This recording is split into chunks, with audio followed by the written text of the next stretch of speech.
This is the Side Hustle Show with Nick Loper, episode 6. Tell him, voiceover man.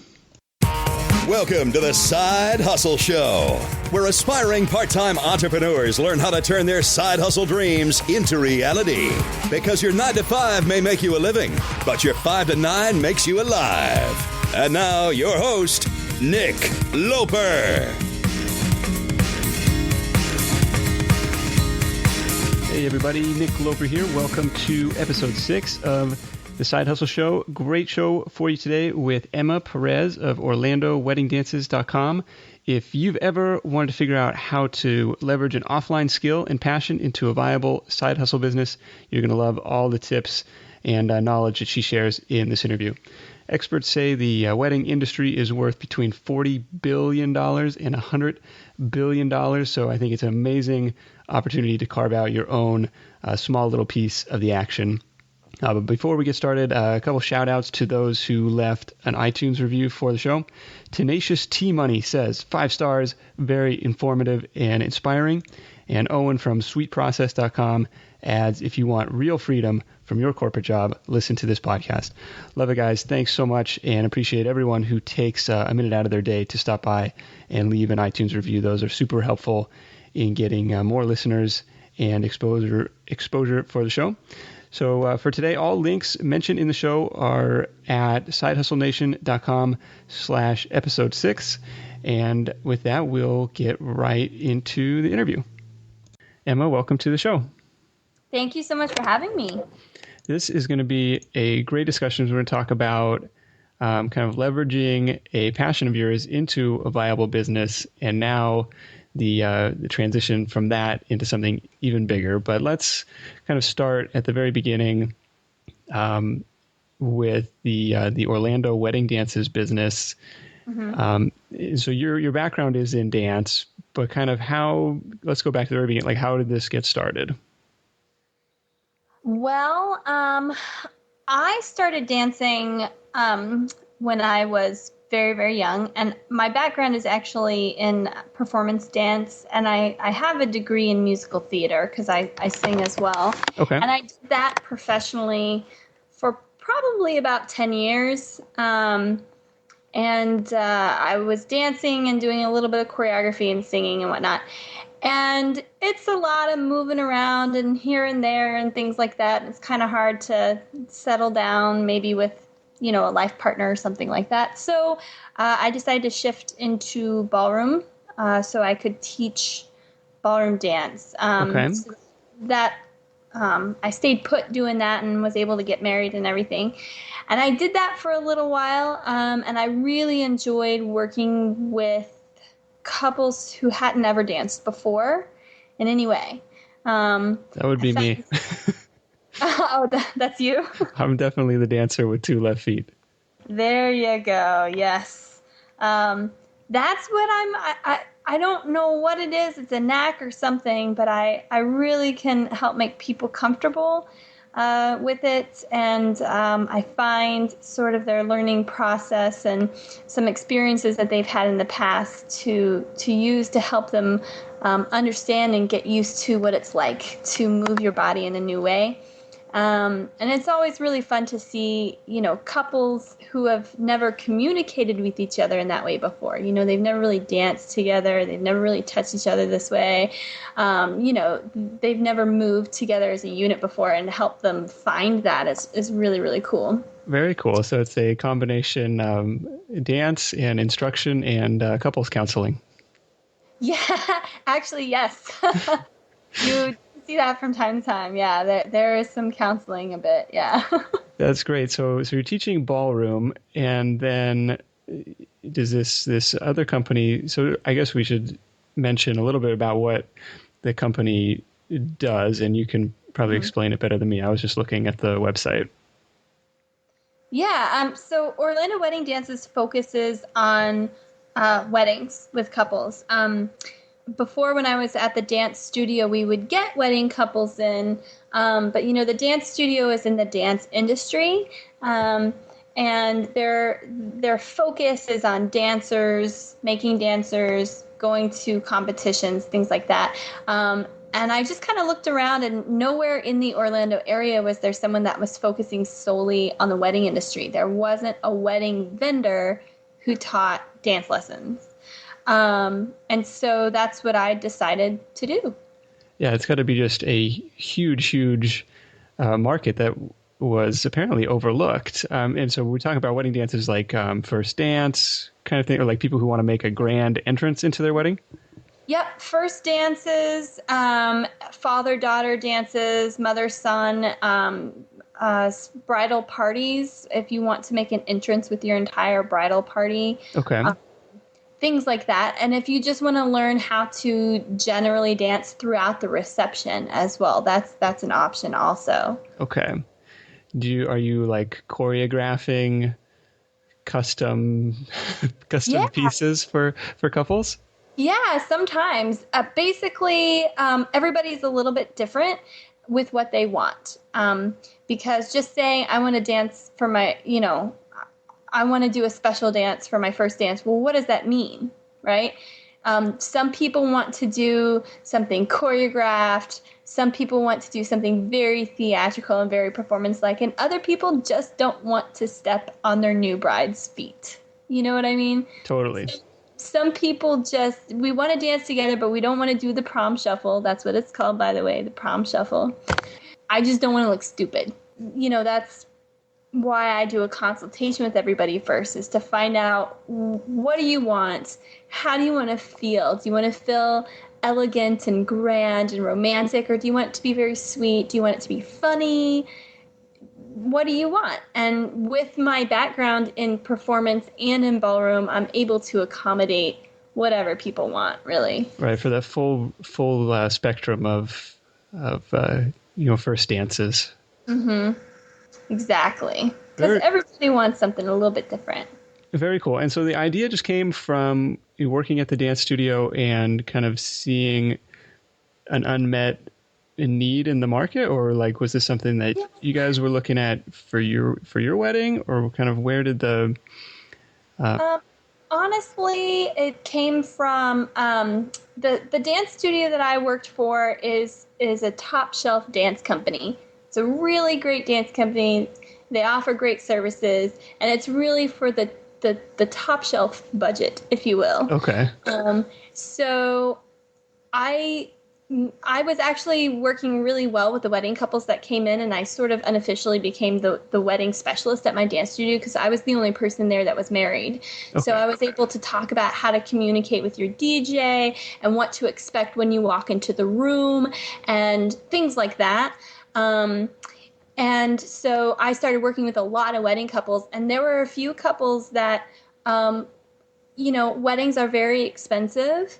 And so it was hard for them to find it in their budget. And there was a particular gentleman I remember, he was raised by his grandmother, and he had been, they used to dance together. They used to jitterbug, and she had passed away, and he wanted to honor her by learning a swing dance. And they just couldn't fit it into their budget. And he left in tears, and like my heart broke for him. And I just thought, I wonder where else he's going to go. Yeah. Okay. That's when I started looking around, and I saw that no one was really doing it. They're kind of at a lower price point. Well, it's focusing only on wedding. That's, I think, what makes it a lower price point, is because at a dance studio, you're going to get dance parties and group lessons and all these other things that are great if you're trying to become a dancer. But if you're focused just on this one event, you don't really need all of that. Okay, so by targeting this specifically, you can operate more efficiently and still deliver a great product. Yes, I like the way you put that. Very good, very good. So, so did your initial batch of customers come from the studio, or was it kind of all organically generated after that? It was generated after that. I completed with all of my couples at the studio. I didn't want to take away from the studio. So I went ahead and had I completed with them, and then I branched out into the wedding industry, and I started with a bridal show. Oh, okay. Okay, great idea. Yep. And that's what a lot of the vendors do. That's how they find a lot of their customers, because the wedding industry is very interesting. You don't get a lot of repeat customers. Hopefully not. Exactly. So the bridal shows and meeting other vendors and referrals are really important, really key. And so I was lucky enough to get invited to do a bridal show at the beginning of the year, which is the best time to attend the bridal show. For the upcoming spring and summer wedding seasons? Exactly. Engagement season is actually over like the holiday time. So Thanksgiving through Valentine's Day is engagement season. I love how it's a season. So for the bridal show, was there an investment on your part to participate in that? Actually, for that one, no. Some of them there are. The bigger ones that are much more like conventions where it's a big space and you rent out a booth and things like that, though that is an investment on my part. But there are smaller ones that tend to be a little bit more local where it's free because the venue hosts it. And they'll bring in maybe like one vendor of each type, so there's not too much competition there. And because it's promoting everybody, it's free. So for wedding vendors, there are the options that are a little bit larger, and then there are more intimate options. And I actually prefer the more intimate options because you have more time to talk with people. Yeah, that's great. I was thinking of the giant convention center one. I was like, man, that's got to be pretty expensive to host a booth at one of those things. Yes, it is, and it's very loud, and it's not as personable. That's why I like the smaller ones. Yeah, very cool. Have you ended up doing a few of those, or just that one? I have. I've done a few since then. That one really kickstarted my business, and I did it again the next year. So I'm just a little over a year old now. And so I did it again, and I've done a few more since then as well. I do less than a typical vendor because it is my side hustle. Mm-hmm. If it were my main gig, they do them anytime they don't have a wedding that they're working, pretty much. It's the bridal shows, they go to as many as possible. Right. Very cool. Where do you have like practice space? Are you doing this all out of your living room or what? I actually use a gym, a locally owned gym, and it's not the prettiest space in the world, but it's private. A lot of the other dance studios around, there are independent dance studios that you can go teach at, but you're going to be sharing a floor with other people and sharing music with other people. And that's difficult to do when you're practicing for one specific song. Yeah, definitely. And especially with brand new beginners, and, you know, when you have maybe dads or brides or grooms who are nervous about dancing in front of other people, to bring them into a big giant room where people are dancing around you is a little intimidating. Yeah, I can see that. So I have a small private space at a gym that tends to make people comfortable, that it's a gym, you know, and they feel comfortable there, and that's where I teach them. Very cool. Very cool. Talk to me a little bit about the website that you built for Orlando Wedding Dances. Did you build that yourself? My husband did it for me. Oh, okay. He's a marketing guy, and he actually handled a lot of it. I found the theme, and he really made it happen. Okay. Yeah. That's good. Leverage the in-house talent. Yep. I was gonna say, because like I don't know if you're an SEO expert, but like it ranks really well for a bunch of different, you know, Orlando wedding dance related queries. So it's doing really good. I wanted to ask if the website was an effective avenue for generating leads, or if most of them are coming from the bridal shows. Both, actually. And there are other places to generate leads as well, like weddingwire.com and the knot.com and places like that. which we can talk about if you want to. But I find most of my leads come from the bridal shows and from searching on the internet. When you say searching, okay, I mean customers are searching for dance lesson or dance help. Yep. Okay. That's why Orlando Wedding Dances is called Orlando Wedding Dances. Yes, that's a very good exact match domain. Yep. Yeah, let's talk real briefly about Wedding Wire and The Knot and some of these other avenues. Yes. So do they have like a forum section of, something where you can advertise, or are you just kind of interacting with? Yes. Okay, go ahead. Sorry. Basically, no, it's fine. The way those work is that is advertisement for us. So there is an investment there as a vendor. It is free for brides to use, and it's a resource for them that acts as an online wedding planning binder, if you will. Okay. So from the bride's perspective, they get a profile. They can create inspiration boards with images. They can search and save vendors and compare them, read reviews, all kinds of things like that. So it's a great place to go if you're a bride, to help you find vendors in your area. And just there are lots of different planning tools for you. There's going to be like to-do lists and countdowns and all kinds of things that help you out there. Very cool. And so they let you target by geography. Yes. Okay. Mm-hmm.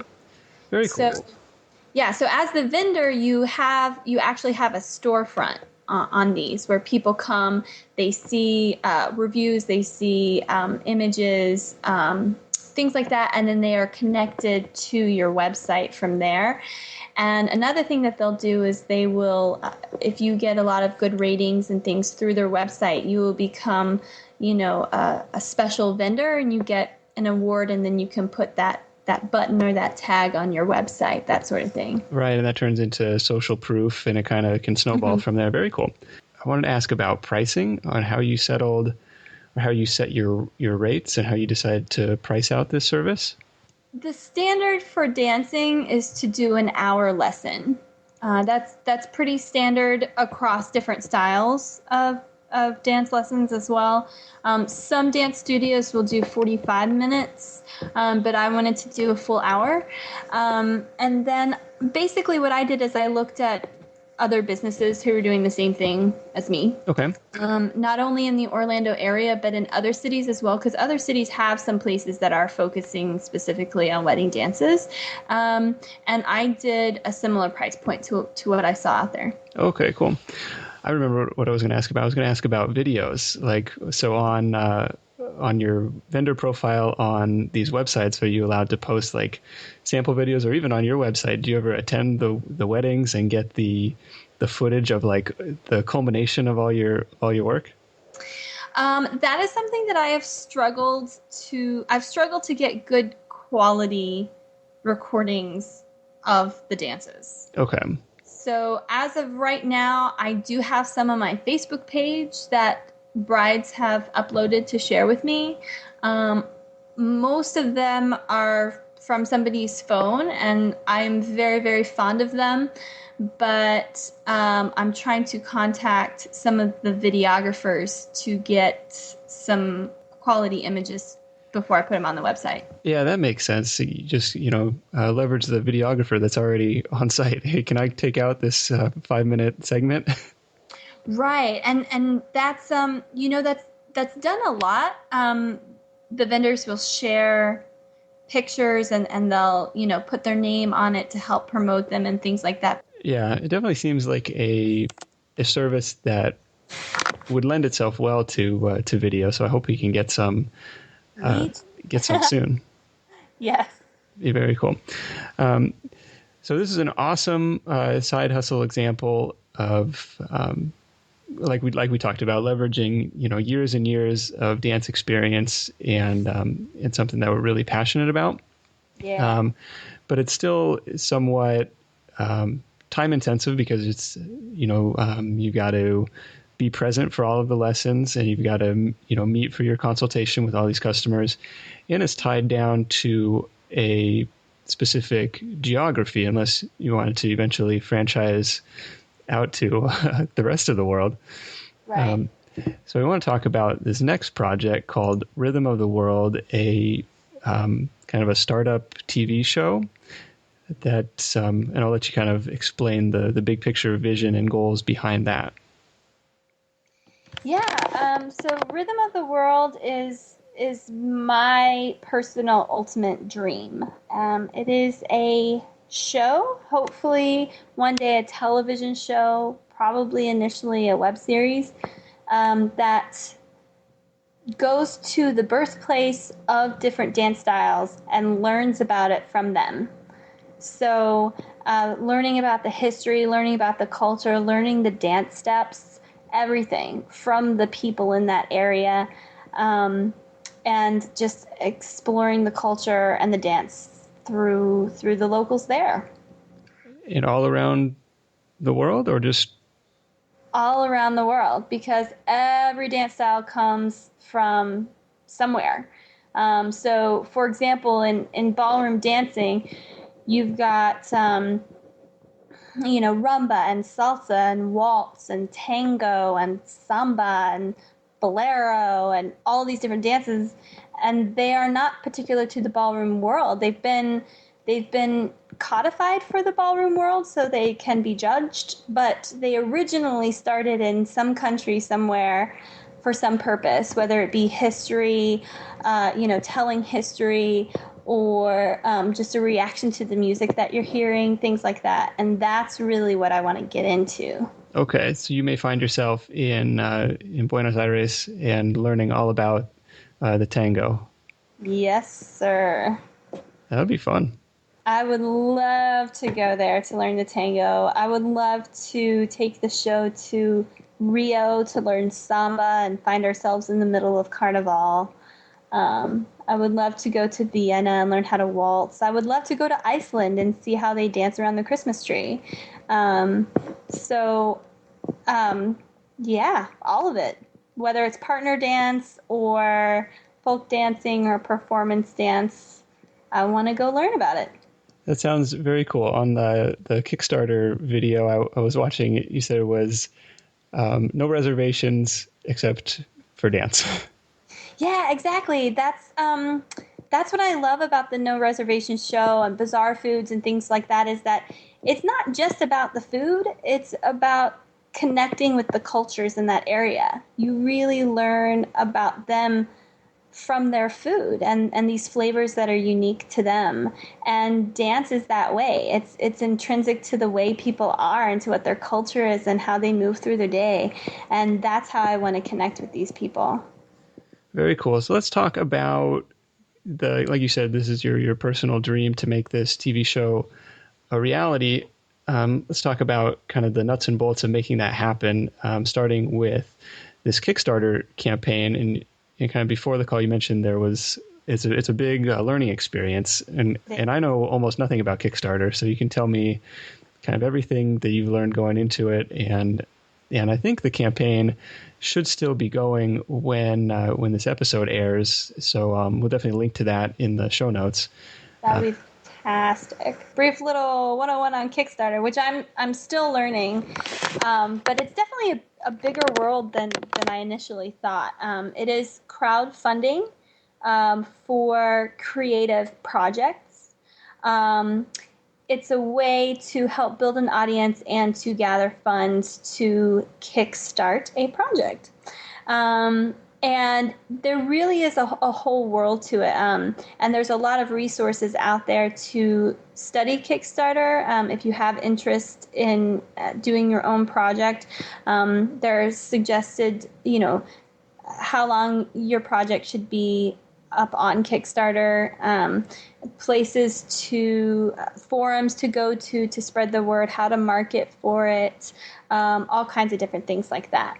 And basically, the way it works is you set a goal, and people can contribute towards your project. There's going to be a video every Kickstarter has a video, which is basically a pitch video that people watch to decide if they want to contribute towards your project. I saw your video. I thought it was really well done. Did you do it all in one take? No. It looked good. Thank you. No. That took hours. Which is what's interesting about it, because the show itself, when we get to filming the show, we're not going to have as many opportunities to do a lot of different takes. So, and that's kind of what we're exploring right now. We have lots of promotional videos that we've filmed and are filming and are releasing throughout the Kickstarter campaign. Okay. And so it's fun to kind of explore and learn how to do things in fewer takes. So people can come on and pitch in to fund the project. Do they end up getting an equity stake in the company, or it's just kind of a donation? Like, how does it work from that perspective? Yeah, technically it is a donation. However, there are rewards. That's what one of the things that is cool about Kickstarter is that every project offers rewards for the different amounts that you donate. So there are different tiers, and for each tier there's a different type of award. So of course, the more money you throw in, the more of a reward you'll get. And it's really up to the project, the people behind the project, to decide that. They can decide how much the tiers are and what they will give as a reward. So you do get something, and you really become a part of it because you help make it happen. Okay. So I probably wouldn't have a lot of luck if I was like, here's a Kickstarter campaign to buy Nick a new laptop or something. Because why would people donate to that? Right, exactly. And Kickstarter, one of the things that I learned about Kickstarter is they have a stake in it as well, because Kickstarter makes their money by taking a percentage. Okay. And the way it works is if you don't reach your goal, it's an all or nothing. So if you don't reach your goal, then you don't get anything, and the people who contributed aren't charged at all. Okay. If you do make your goal, then you do get it, and the people are charged. But they don't end it when you meet the goal. They end it at the date that you decide ahead of time. So you can continue to earn money, or people can continue to give even beyond meeting your goal. And a lot of Kickstarter campaigns do. They raise more than their goal. So it is important for Kickstarter to put up, for their brand, it's important for them to put up good projects, and just for them to do well as a company, it's important. So you actually have to submit it to them, and they have to approve it. They can turn it down if they want to, and they'll even make suggestions for changes and rewrites and things like that before they give you the final approval to launch. Okay, cool. So once the goal is reached, that's when they get paid. That's when Kickstarter gets the money. Yes. And so, yeah, you're right. So it's in their incentive, or it's in their best interest to post good projects too. Absolutely. Very cool. Do you picture the show being an advertising platform, or is there a monetization strategy down the road? I initially thought it was going to be a web series with sponsorships, so advertising and promoting and things like that. If it's picked up by a network, that's great too. That would be awesome, right? Yeah, that would be fantastic. There are also production companies and distributors, and then you also have new platforms like Netflix and Hulu Plus and Amazon Prime, who are now starting to create original content. And YouTube is even starting to do that. So there are actually a lot of different options, and right now we're doing a lot of cross-promoting, and we'll probably be seeking out sponsors initially. But there's a lot of different places for it to go. Yeah, very cool. I could see, any number of dance companies wanting to sponsor, or travel companies. It's got a ton of possibilities. Dance shoes, there are ballroom studios, there are travel agencies, airlines. There's a lot of different ways that it can go for sponsors. Very cool. So we're kind of getting towards the end of our time here, but I wanted to talk to you about your you're still working full time and you're managing to do all this stuff on the side. So let's talk about kind of some time management and maybe some productivity tips. Like, where do you find the hours in the day to get all this stuff done? That's a really good question. I think the main thing for me is the fact that I like everything that I do, even my day job. So it's not really a push to try and get things done. Okay. Because I like it all. When I'm working on each project, I focus on that project at that moment. So when I'm at work, I focus on work. I focus on the job that I have to do there. And I do have moments in my day where I'm able to take a break from that I will check on the other projects. And I'll check in, and I'm lucky enough to be able to do that. My bosses and my company know that I have a side business. They know that I do that. Okay. What do you do for work?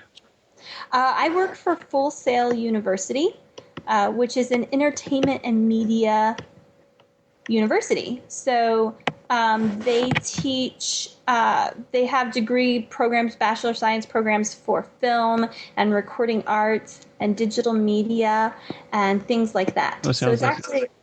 Yeah, sounds like a perfect fit. It's a great environment to be in. Very cool. Yeah, use those skills from work after hours. Yes. Very cool. And then finally, I'll put you on the spot for your number one tip for side hustle entrepreneurs. Oh my gosh, number one tip. I know it's a tough one. Just do it. I mean, why not? I've met so many people that are like, well, I thought about it. I don't know. And I'm like, if you just stop thinking about it and just take it step by step and just do it, you'll be surprised. I think you're right about that. And using you as an example, like, it doesn't have to be a high risk venture or a high startup cost. It's just like, hey, leverage something you already know and, kind of bootstrap it for a while and see what happens. I was lucky in that way that there wasn't a high startup cost. If I wanted to open my own studio and, have this location and everything, maybe, but I really didn't have to. And so I go and teach a lesson. Yeah, I think that's a perfect example and great way to end the interview. Is just, anyways, thanks so much for coming on the show. It was awesome to learn all about Orlando wedding dances, and we'll definitely link to the Kickstarter campaign if you are so inclined. And that was Emma Perez. Thanks so much. Thank you. All right, that's our show for today. Check out all the show notes at sidehustlenation.com/episode 6, and I will see you in episode 7, where we're going to learn about digital publishing on an iPad magazine from Miran Berekit from the Inspiring Innovation magazine and podcast. And it's a great show, so tune in next week, and I will see you then. Thanks for listening to The Side Hustle Show at www.sidehustlenation.com.